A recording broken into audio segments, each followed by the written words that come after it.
Vamos a crear un proyecto Java Web normal, en donde vamos a trabajar básicamente un proyecto web, en donde la idea es que este proyecto tenga lo que es un servicio, un controlador que se encargue de poder acceder a métodos que se encarguen de consultar a una base de datos por medio de Glassfish, obviamente estableciendo la conexión.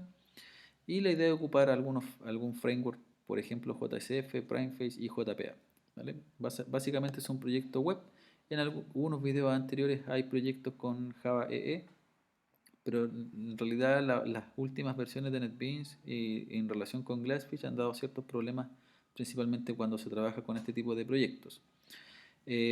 Ojalá que lo puedan resolver pronto. Mientras tanto vamos a crear un proyecto web. Le vamos a dar clic en siguiente y el proyecto en este caso se va a llamar venta video porque obviamente lo estamos haciendo acá solución en video. Versión 6 de Java Web, Glassfish 4.1, es la más, se podría decir, es la más estable, ¿ya? De hecho el 4.0 es recomendable, que está más depurado y todo eso, ya también. Es una buena estrategia. Em, Sin ningún framework. Yo por lo general los frameworks los importamos, ¿cierto? Manualmente, ya que NetBeans nos crea varias cosas raras y obviamente la idea es partir todo de un proyecto de cero. Finalizamos y tenemos nuestro proyecto venta video que tenemos aquí. Y lo primero que tenemos que hacer, ¿cierto? Es, antes de borrar y configurar este proyecto, vamos a agregar nuestras librerías necesarias para trabajar con lo que es JPA, Primeface, JSF y obviamente trabajar con MySQL. Es necesario agregar 4 librerías importantes. Las librerías que ustedes tienen que manejar son Persistence, JPA 2.1. Posteriormente, la otra librería que tienen que seleccionar, ¿verdad? Es la librería de JDBC, MySQL Driver y posteriormente a eso también JSF, principalmente la versión 2.2 y finalmente nuestro querido Primeface, ¿vale? Para la capa de vista. Una vez teniendo eso, pasamos a la creación de nuestro Persistence Unit, ¿vale? ¿Qué es lo que es el Persistence Unit? El Persistence Unit es un archivo XML el cual se encarga de poder establecer la conexión con el JNDI que nosotros acabamos de crear en nuestro servidor de aplicaciones, ¿vale? Es decir, JNDI Venta Video. ¿Qué es lo que hace este nombre? Establece la conexión con un pool y este pool, ¿qué es lo que hace? Establece la conexión con la base de datos, ¿vale? Por lo tanto, en nuestro proyecto, lo que nosotros tenemos que hacer inicialmente es crear ese componente. Para eso, hacemos clic derecho en nuestro proyecto y nos vamos a la sección Persistent Unit. Si no les aparece aquí este archivo, recuerden que pueden ir a otro y acá buscar ahí está, Persistent Unit, ¿vale? Siguiente, nombre, puede ser cualquier nombre, en este caso yo voy a dejar el nombre que está por defecto y obviamente acá, aquí nos debería aparecer nuestro JNDI Venta Video. Si no les llegase a aparecer este nombre, la sencilla razón es porque el proyecto está seleccionado con otro servidor, ¿vale? Tienen que fijarse que su proyecto tenga el servidor asociado al JNDI que hemos creado en ese servidor puntual. Seleccionamos nuestro JNDI de conexión, ya listo, tenemos la conexión establecida. Básicamente este es un archivo XML que si nosotros nos fijamos acá establece la conexión con nuestro JNDI, ¿vale? Nuestro data source. Una vez que tenemos esto, lo podemos cerrar. ¿Ya? Tenemos la conexión y posteriormente lo que tenemos que hacer es llevar este pequeño modelo que está acá a un modelo de clases. En las clases que hemos tenido, ¿cierto? Explicamos cómo traducir esto manualmente. Creamos algunas anotaciones en JPA, como es el @entity, @table, @column, ¿verdad? El generate value, etc.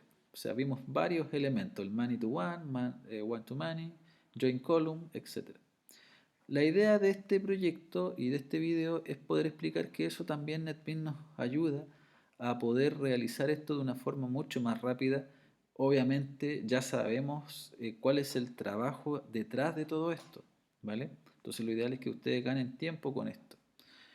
Vamos a explicar cómo poder mapear entonces este modelo de una forma mucho más rápida. Para eso, lo primero que tenemos que hacer es posicionarnos en nuestro source package y crear un nuevo, otro. Nos vamos a persistence y en la sección de persistence fíjense que tenemos varias opciones para poder trabajar con las bases de datos. Principalmente esta opción es la que a nosotros nos interesa porque dice que podemos crear las entity classes desde una base de datos inmediatamente. Esta es la opción que vamos a seleccionar y obviamente lo que tenemos acá son las tablas, ¿cierto? Que nos han, producto de la conexión que nosotros habíamos establecido en el primer video, acá fíjense que ya tenemos listos todos los elementos que pertenecen a este modelo de MySQL. Ahora, lo que tenemos que hacer es agregar todas estas tablas y la idea es que podamos incluir las relaciones que existen entre ellas. Recuerden que cuando nosotros seleccionamos estas tablas y como estas tablas están relacionadas, lo que estamos haciendo nosotros es que se va a generar un modelo de clases en donde la ventaja de tener un modelo de clases asociados mediante objetos va a ser mucho más simple la manipulación de los datos. Por ejemplo, en vez de trabajar una consulta, que lo explicamos en clases, ¿verdad? Si yo quisiera sacar información de esta tabla, pero de esa y de esa, ¿cierto? Tendríamos que hacer una consulta monstruosa, ¿cierto? Con join column. Acá básicamente se reduce a algo súper sencillo, ¿vale? Que después se van a dar cuenta cuando vayamos avanzando con los demás videos.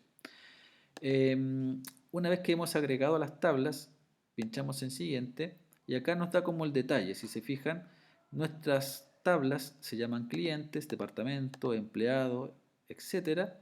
Y obviamente lo que vamos a crear son clases. Que esas clases obviamente se van a llamar igual que las tablas, pero con la diferencia que nuestras clases, como sabemos, ¿verdad?, deben ser en mayúsculas.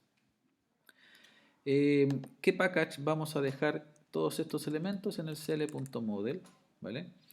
Y lo ideal es que por tiempo nosotros no vamos a ver este concepto de consultas, ¿verdad? O generar anotaciones de nombre de consultas.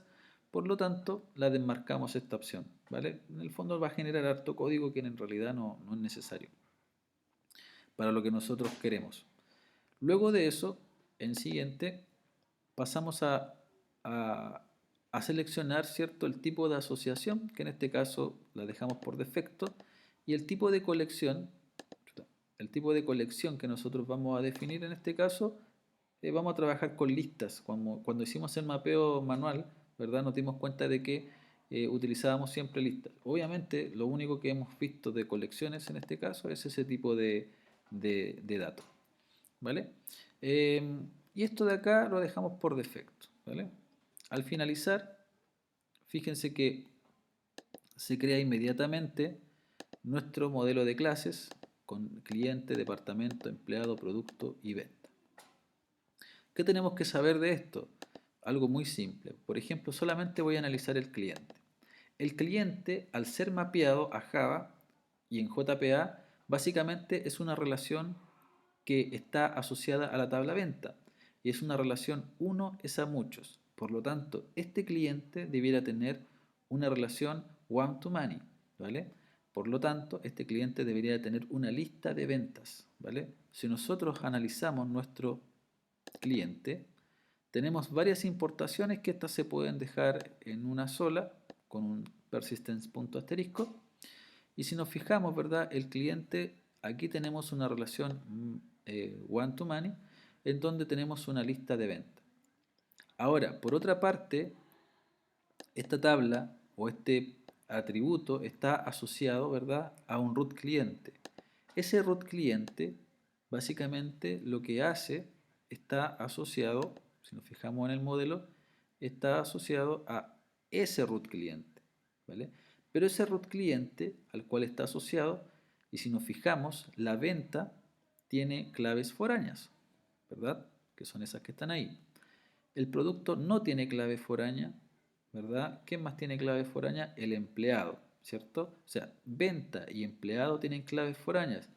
En Java, ¿qué significa eso? Significa que la venta debería tener tres objetos, ¿vale? Es decir, los atributos que son foráneos en Java se convierten en objetos, cosa de poder ir navegando o poder acceder de una forma mucho más simple a los demás elementos a los cuales están asociadas esta tabla.